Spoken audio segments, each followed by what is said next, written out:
عزیز طلباء و طالبات السلام علیکم، امید ہے آپ سب خیریت سے ہوں گے۔ آج ہم اپنی اردو کی درسی کتاب برائے جماعت ہفتم کے سبق نمبر 10 مسدس حالی سے انتخاب کے مشقی سوالات کریں گے۔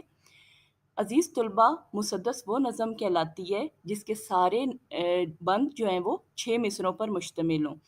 تو اس نظم کے سارے بند جو ہیں وہ 6 مصروں پر مشتمل ہیں، اس لیے یہ مسدس ہے۔ مولانا الطاف حسین حالی نے اس نظم میں اسلام کی آمد کے بارے میں بتایا کہ نبی پاک صلی اللہ علیہ وآلہ وسلم کی آمد کے ساتھ ہی اسلام کی روشنی پوری دنیا میں پھیل گئی، اور آج ہمیں جتنے بھی ترقیاتی کام نظر آتے ہیں یہ سارے کے سارے ہمارے مسلمان آباء و اجداد کی محنت کی بدولت ہے، یعنی ان تمام کاموں کی بنیاد جو ہے وہ ہمارے آباء و اجداد نے رکھی تھی۔ سوال نمبر 1 ہے، دئی ذیل سوالات کے مختصر جوابات دیں۔ پہلا سوال ہے، بتھا کے پہاڑوں سے گھٹا اٹھنے سے کیا مراد ہے؟ بتھا کہتے ہیں مکہ مکرمہ کو۔ اس سے مراد یہ ہے کہ مکہ کی سرزمین سے دین اسلام کی رحمت اور برکت کی گھٹا اٹھی اور اس نے تمام دنیا کو رحمتوں اور برکتوں سے مالا مال کر دیا۔ اللہ تعالیٰ نے اپنے آخری نبی اعظم محمد صلی اللہ علیہ وآلہ وسلم کو مکہ میں پیدا فرمایا اور دین اسلام کو قرآن مجید کی صورت میں حضور صلی اللہ علیہ وآلہ وسلم پر نازل فرمایا، یعنی آپ صلی اللہ علیہ وآلہ وسلم کی تبلیغ کے ساتھ ہی پوری دنیا میں جو ہے وہ اسلام کی روشنی پھیل گئی۔ ٹیگس اور گنگا کہاں ہیں؟ ٹیگس اسپین کا دریا ہے اور گنگا بھارت کا یعنی ہندوستان کا دریا ہے، جہاں پر ہندو اپنی مذہبی عقیدت کے لحاظ سے نہا کر پاک ہوتے ہیں۔ سوال نمبر 3 ہے، آبی اور خاکی سے کیا مراد ہے؟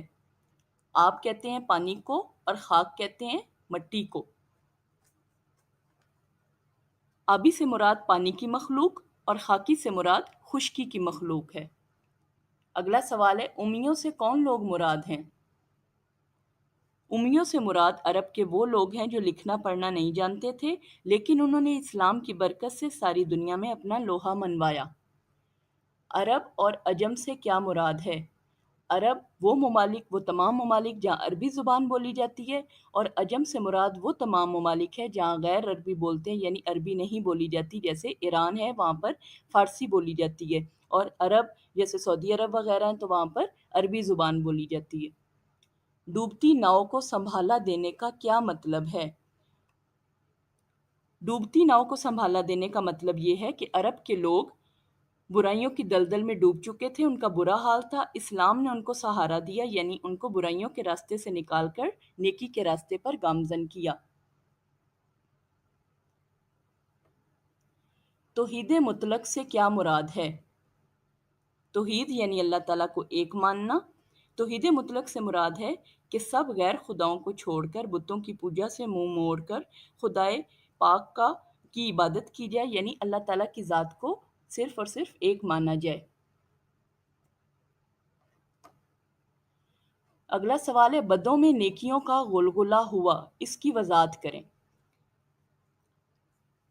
عرب ایک جاہل قوم تھے، یعنی انہیں بدو بھی کہا جاتا تھا، وہ ہر قسم کی برائی میں ملوث تھے۔ حضرت محمد صلی اللہ علیہ وآلہ وسلم نے اسلام کی روشنی سے ان کی جہالت کی تاریکی کو مٹایا، یوں جہالت ختم ہو گئی اور ہر طرف ان کی طرف نیکیوں کا چرچا عام ہونے لگا۔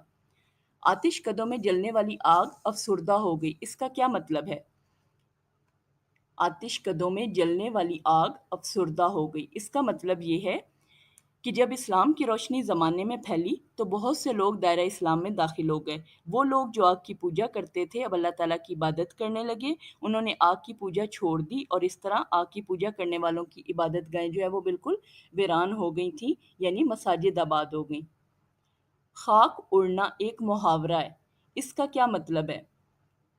خاک اڑنا کا مطلب ہے دھول اڑنا، تباہ ہو جانا، یعنی کسی جگہ کا بالکل ویران ہو جانا۔ تو یہاں پر اس کی مثال اس لیے ہے کیونکہ وہاں پر جب اسلام کی آمد آئی تو جتنے آتش کدے تھے، جتنے ہندوؤں کے، جتنے کفار کی عبادت گاہیں تھیں، وہ ساری کی ساری جو ہے وہاں پر خاک اڑنے لگی، یعنی وہ بالکل ویران ہو گئے اور مساجد اور اللہ تعالیٰ کے گھر آباد ہو گئے۔